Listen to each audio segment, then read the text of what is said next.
les yeux, toute larme qui coulait sur les joues sera essuyée parce que Christ, par l'enlèvement,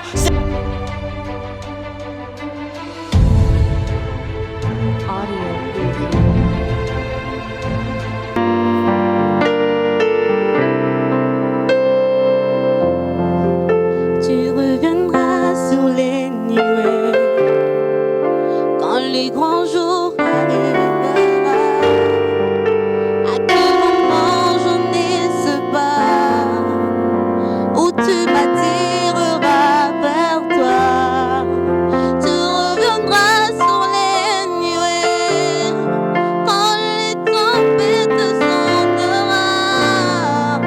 À quel moment il n'a pas dit où tu m'attireras vers toi. Le seul espoir que je porte est que je te verrai ces jours.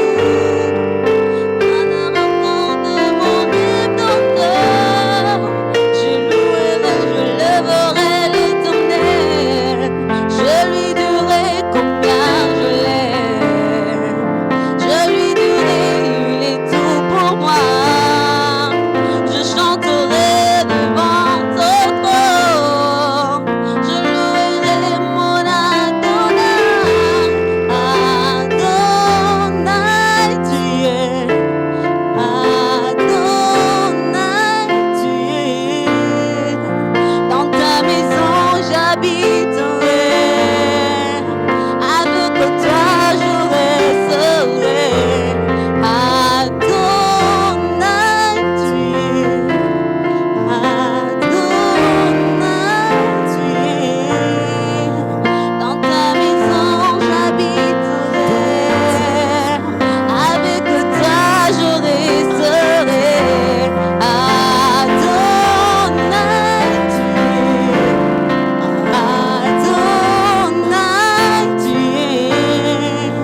Dans ta maison j'habiterai. Avec toi je resterai. Adonai, tu es. Adonai, tu es. Avec toi je resterai. Dans ta maison je resterai.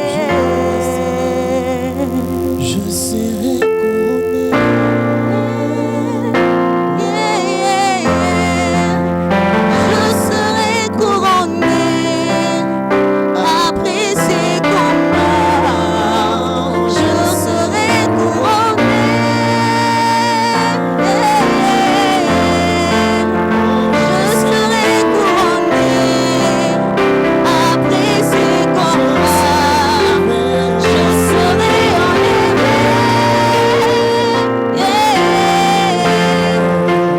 Je serai enlevé après ces combats. Je serai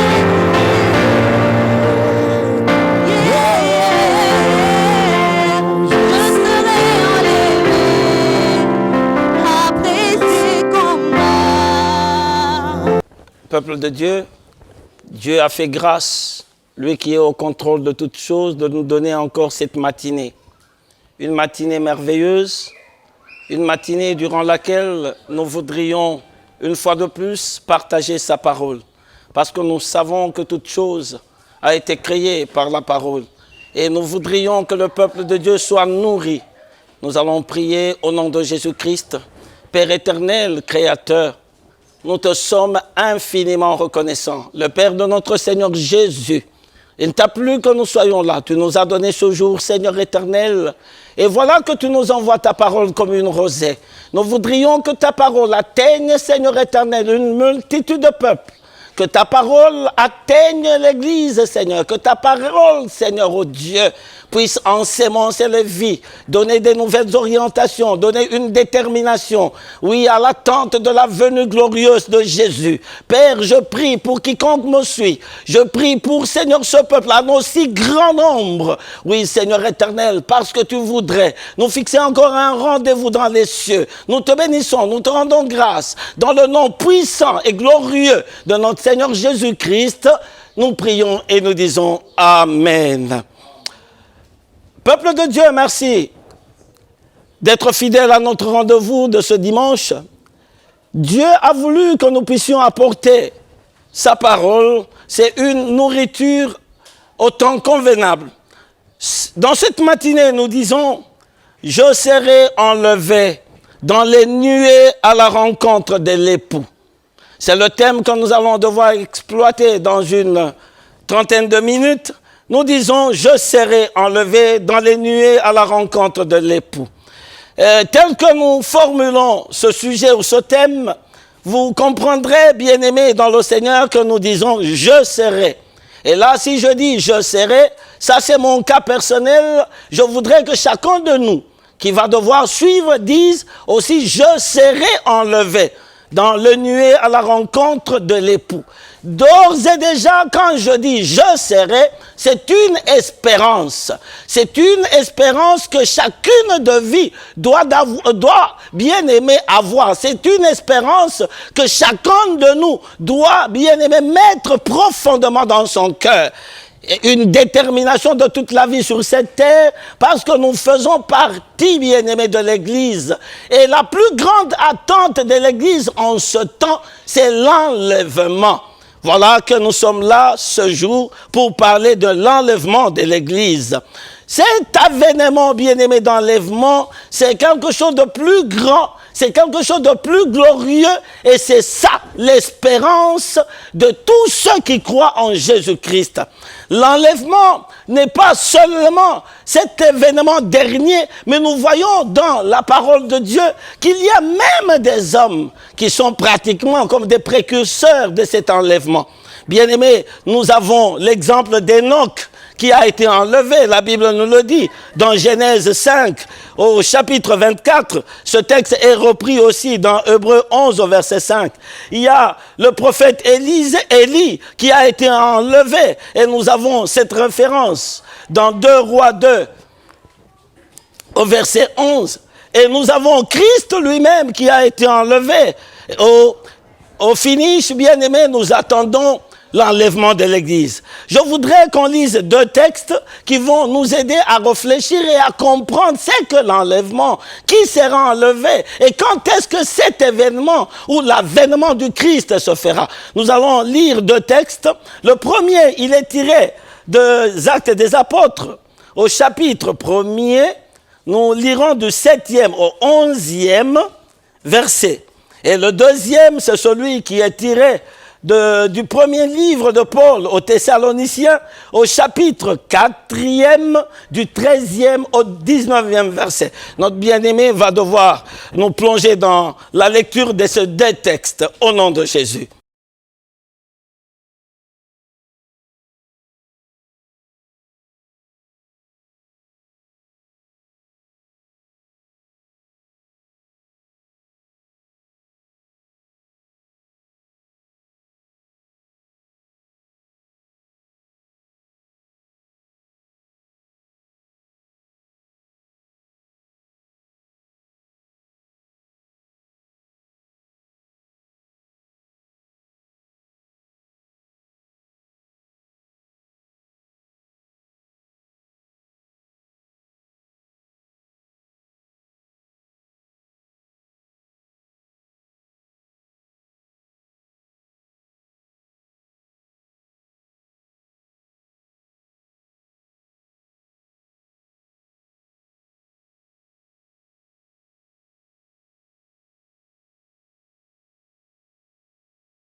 Le deuxième texte.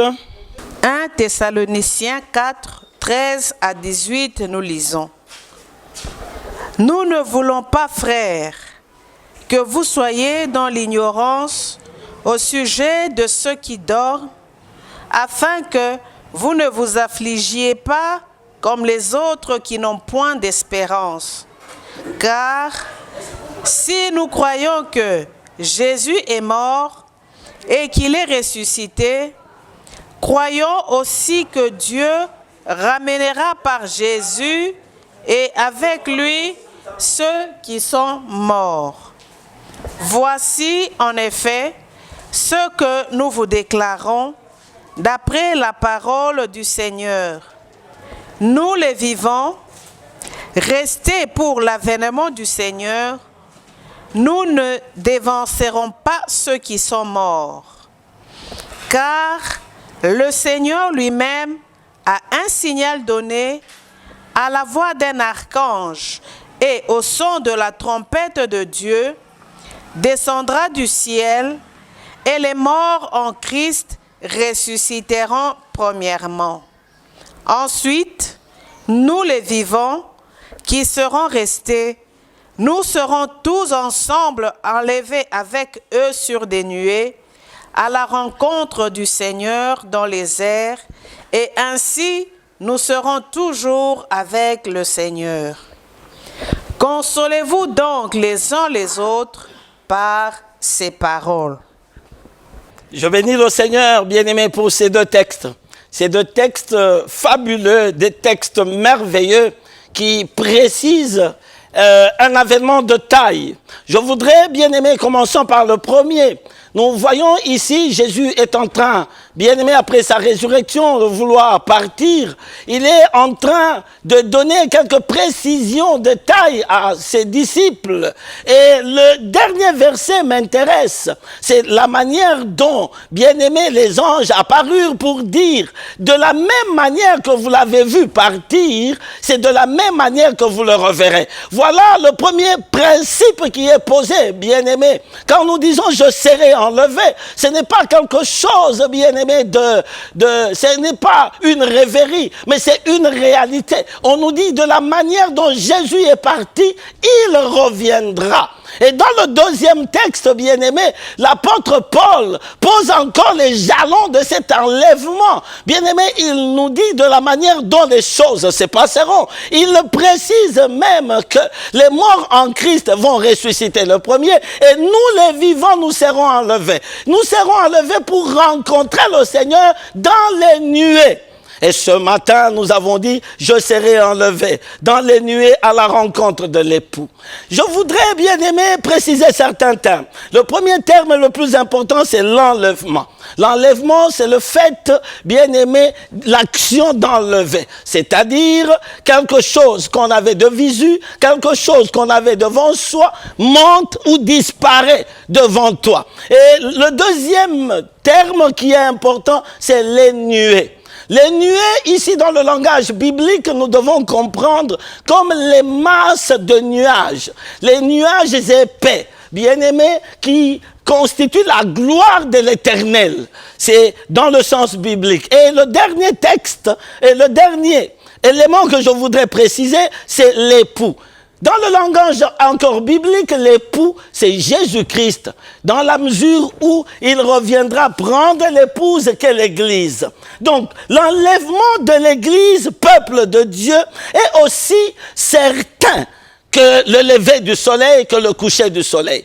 La manière dont tu crois que demain le soleil va se lever, la manière dont tu crois que demain le soleil va se coucher, c'est une certitude qui est dans ta vie, dans ton cœur. Et je voudrais que, au moment où je suis en train de parler à la famille chrétienne, que l'enlèvement soit aussi certain que ta propre vie. L'enlèvement de l'Église soit aussi certain que ton existence. C'est-à-dire, bien-aimé, si tu rates l'enlèvement, tu auras raté le but de ton existence. Si tu rates l'avènement, tu as couru en vain.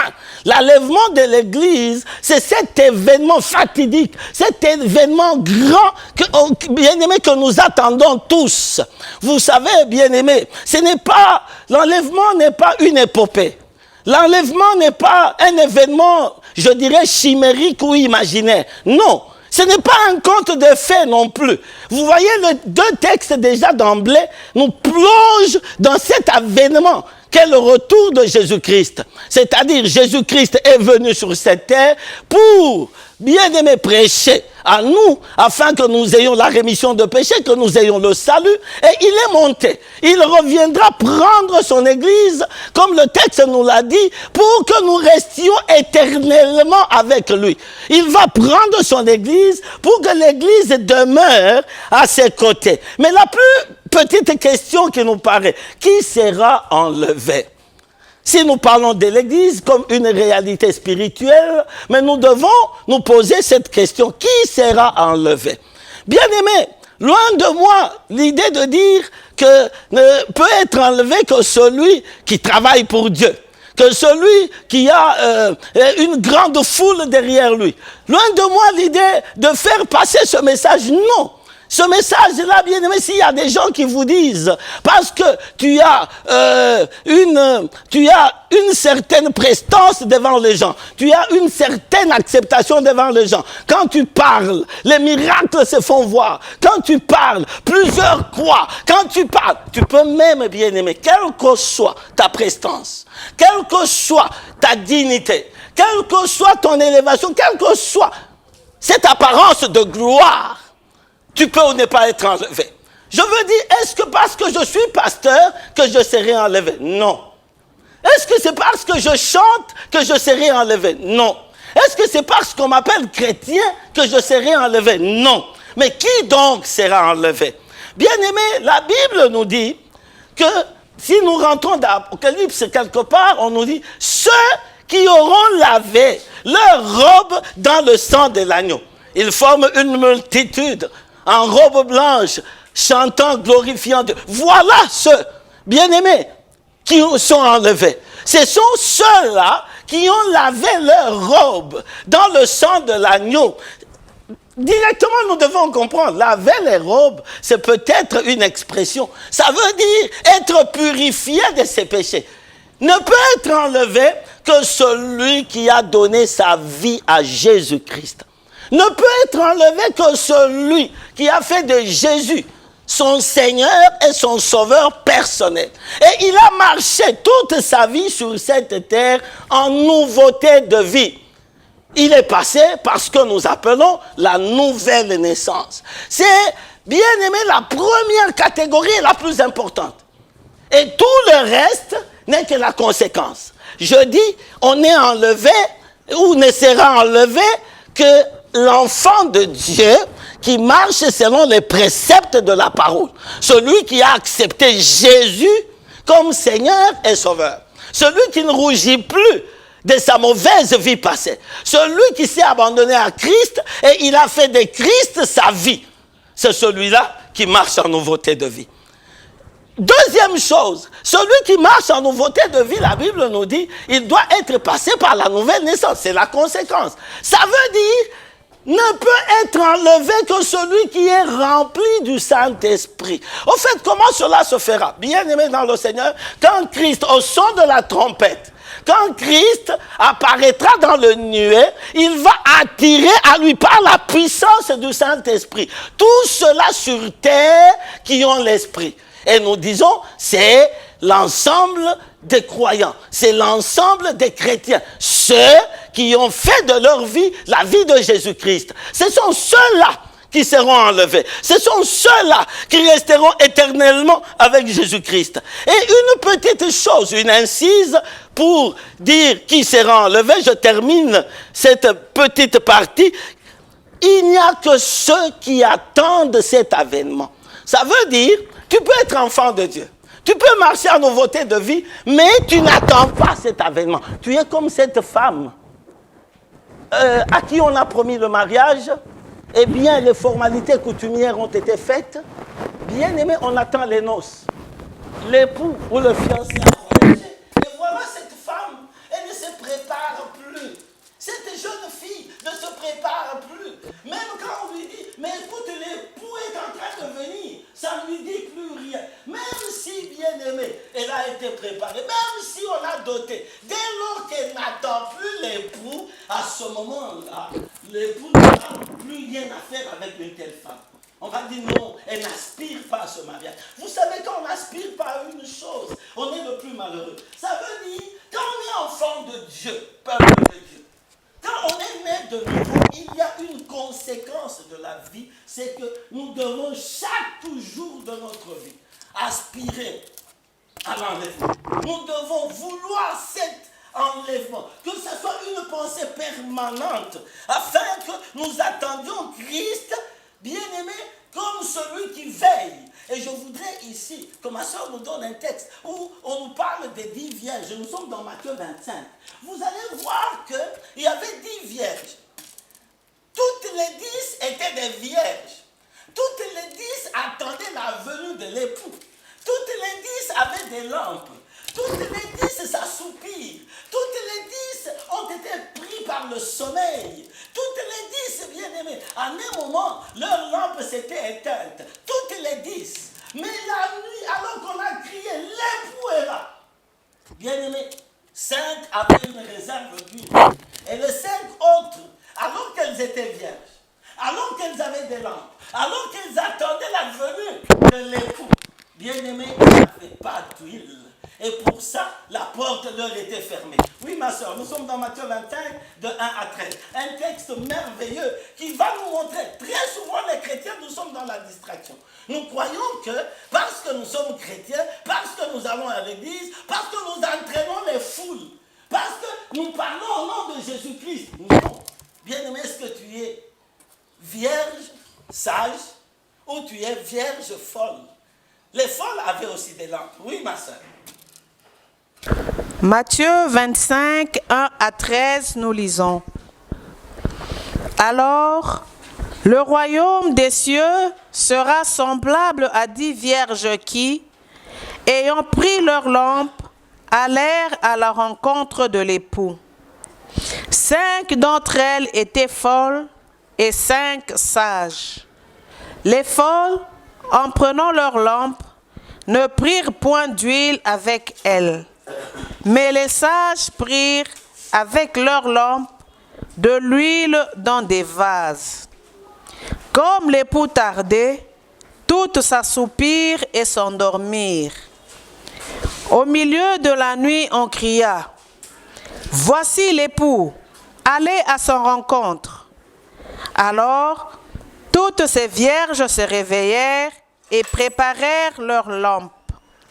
Les folles dirent aux sages, « Donnez-nous de votre huile, car nos lampes s'éteignent. » Les sages répondirent, « Non, il n'y en aura pas assez pour nous et pour vous. Allez plutôt chez ceux qui en vendent et achetez-en pour vous. » Pendant qu'elles allaient en acheter, l'époux arriva. Celles qui étaient prêtes entrèrent avec lui dans la salle des noces et la porte fut fermée. Plus tard, les autres vierges vinrent et dirent, « Seigneur, Seigneur, ouvre-nous. » Mais il répondit, « Je vous le dis en vérité, je ne vous connais pas. Veillez donc, puisque vous ne savez ni le jour ni l'heure. » Gloire à Jésus-Christ. Puisque vous ne savez ni le jour ni l'heure, vous devez veiller. Bien-aimés, quelle est la sentence la plus grave pour des gens qui ont été des vierges? C'est-à-dire, bien-aimés, des gens qui n'ont pas voulu se vautrer dans le péché. Ça veut dire des gens qui ont fait un effort de marcher en nouveauté de vie. C'est-à-dire des gens qui ont accepté Christ comme Seigneur et Sauveur. Mais malheureusement, on dit, ces gens n'ont pas pris de l'huile avec eux. Ces gens n'avaient pas de réserve d'huile. C'est au moment où l'époux était à la porte, on annonçait que l'époux était arrivé, qu'elle se rendait compte, ces 5 vierges folles, qu'elles n'avaient pas d'huile. Et elle se mit à demander aux autres, donnez-nous un peu de votre huile. Il dit, non, non, il n'y en a pas assez pour vous et pour nous. Elle dit, bon, si c'est comme ça, nous devons aller chercher. Quel est ce marchand qui va vendre à 1 heure tardive? Quel est ce marchand qui va ouvrir pour vous donner de l'huile? Et même, bien aimé, quand elles se sont procurées de l'huile tout en rentrant, voilà, la porte était déjà fermée. Ça veut dire, peuple de Dieu, une chose est d'accepter Jésus-Christ.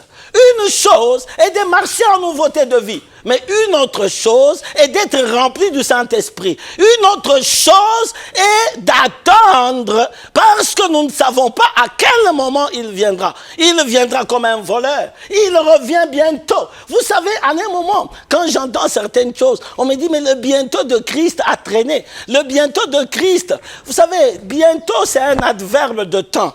Et quand on parle de bientôt, un événement qui arrive bientôt, c'est un événement imminent. C'est un événement qui va arriver sans délai.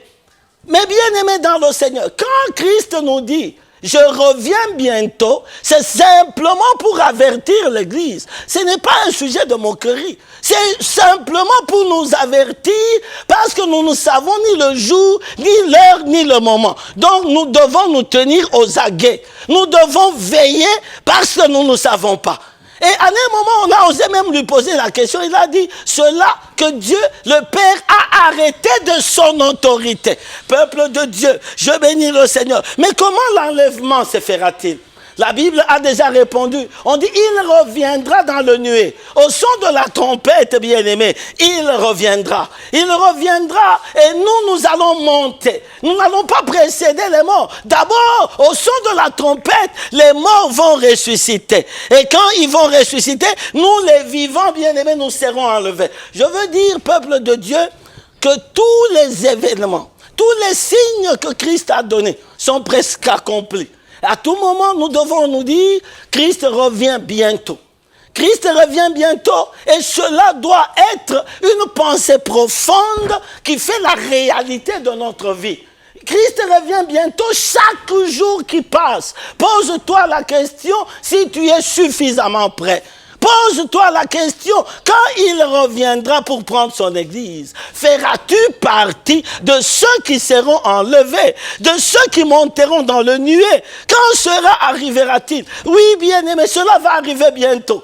Le bientôt du Seigneur, ça veut dire à tout moment, sans délai. Le bientôt du Seigneur nous dit simplement que nous devons nous attendre à ce que cet événement ne nous surprenne pas. Cet événement ne surprendra pas ceux qui sont bien-aimés enfants de Dieu, ceux qui marchent en nouveauté de vie et ceux qui sont remplis du Saint-Esprit. Peuple de Dieu, je voudrais ici dire à l'Église, Christ est à la porte. Je veux dire, les événements que nous vivons, les pandémies, nous en savons beaucoup.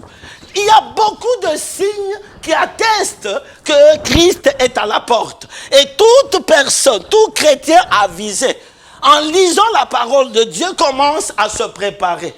La Bible nous dit qu'il y aura de bruit de guerre, il y aura de tempêtes, il y aura beaucoup de signes. Bien aimé, tous ces signes sont en train de s'accomplir. Je voudrais aussi que toi qui me suis par ce message, tu te poses une question. Est-ce que tu feras partie de l'église qui sera enlevée? Toi qui m'entends, qui va me suivre au travers, peut-être ces médias, réponds à cette question. Moi, je dis pour ma part, je serai enlevé dans les nuées à la rencontre de l'époux pour passer une éternité avec lui. Je te pose la question, est-ce que tu seras enlevé? Qu'est-ce qui t'empêche d'être enlevé, de te préparer? Bien-aimé, donne ta vie à Jésus-Christ. Demande que le Saint-Esprit vienne dans ta vie. Marche en nouveauté de vie. Et ce désir ardent, le désir de rencontrer le Seigneur, le désir de marcher avec Dieu. Parce que la terre ici, bien-aimés, nous ne sommes que pèlerins. Sur cette terre, nous sommes des voyageurs. Si tu veux accumuler l'argent, si tu veux accumuler des maisons, si tu crois que, bien-aimé, tu seras enlevé parce que tu traînes les foules, par ce message, je viens attirer ton attention. Cela ne dépend ni de l'un ni de l'autre, ni, bien-aimé, de ton succès, ni de ta gloire, ni de ton argent, ni de ta dignité, ni, bien-aimé, de ta position d'élévation dans la société. Tu dois naître de nouveau, comme Jésus-Christ le disait à Nicodème. Tu dois marcher en nouveauté de vie. Tu dois te préparer comme une épouse attend que son époux ou son fiancé revienne. L'Église, à ce moment où je suis en train de parler, j'exhorte l'Église à aspirer. Je voudrais Bien-aimé, qu'on lise un dernier passage qui va nous aider à comprendre dans Matthieu 26 au verset 64. Matthieu 26, 64, nous lisons. Jésus leur répondit, « Tu l'as dit. De plus, je vous le déclare, vous verrez désormais le Fils de l'homme assis à la droite de la puissance de Dieu et venant sur les nuées du ciel. » Sur les nuées. Voilà une certitude que Christ nous donne. Aussi vrai que sa parole, bien-aimé, est une vérité. Aussi vrai, bien-aimé, sa venue, sa deuxième venue est une vérité. Mais quelle est ta place, peuple de Dieu? Seras-tu enlevé? Quelle est ton assurance?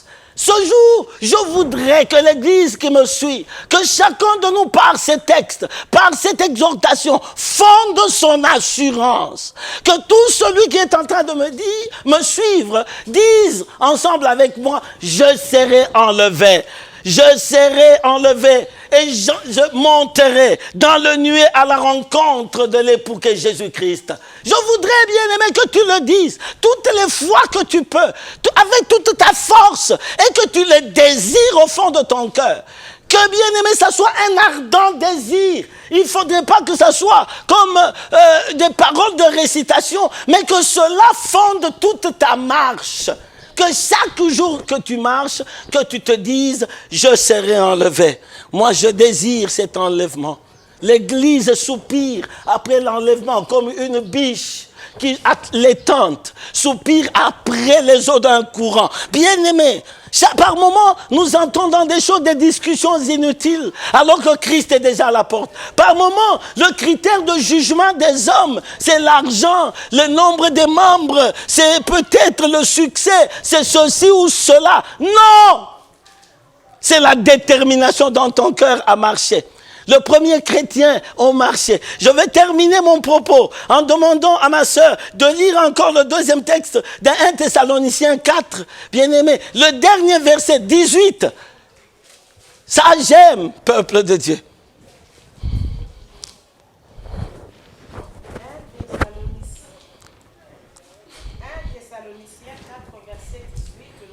Écoutez comment ce texte se termine.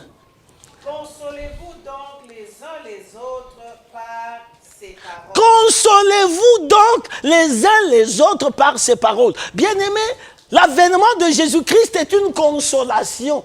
L'avènement de Jésus-Christ est une récompense. L'avènement de Jésus-Christ, bien, toi qui soupires, toi qui es ancré dans des difficultés, tu te poses 1001 questions. Je viens te dire, l'enlèvement de l'Église est une grande consolation. Tu es consolé, mon bien-aimé, ma bien-aimée. Tu es consolé par la venue de Jésus. Tu es consolé malgré tes pleurs, malgré tes difficultés, malgré les incompréhensions. Quand Christ vient, bien-aimé, toute larme sera essuyée des yeux, toute larme qui coulait sur les joues sera essuyée, parce que Christ, par l'enlèvement, c'est une consolation de l'Église. L'Église qui a souffert, l'Église qui a connu les déchirements, l'Église qui a été vendue au péché. L'Église, bien-aimée, c'est toi et moi.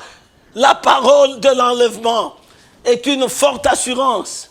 La parole de l'enlèvement que nous prêchons ce jour est une grande consolation. Je voudrais que l'Église soit consolée. Je voudrais que tout celui qui aura donné sa vie à Jésus-Christ, qui sera rempli du Saint-Esprit, qui aura le désir ardent de rencontrer le Seigneur dans les airs, soit consolé ce jour. Bien-aimés, nous avons une cité avec Jésus-Christ. Il dit, je m'en vais pour vous préparer une place, afin que là où je serai, que vous y soyez. Soyez bénis dans le nom de Jésus. Soyez bénis, peuple de Dieu. Soyez bénis et soyez consolés, parce qu'un jour, nous le rencontrerons dans les airs. Et ce temps, je viens te dire, il est imminent. Ce temps, c'est bientôt. Ce temps, c'est maintenant. Tous les signes se sont accomplis. Gloire à Jésus-Christ. Soyez consolés, Église, parce que nous monterons. Moi, je serai enlevé. Je sais que toi qui me suis, tu seras aussi aussi enlevés.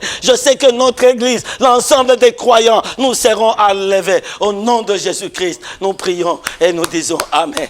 Gloire à ton nom, Seigneur. Gloire à ton nom, Jésus. Gloire à ton nom, Seigneur. Alléluia. Alléluia. Alléluia. Alléluia.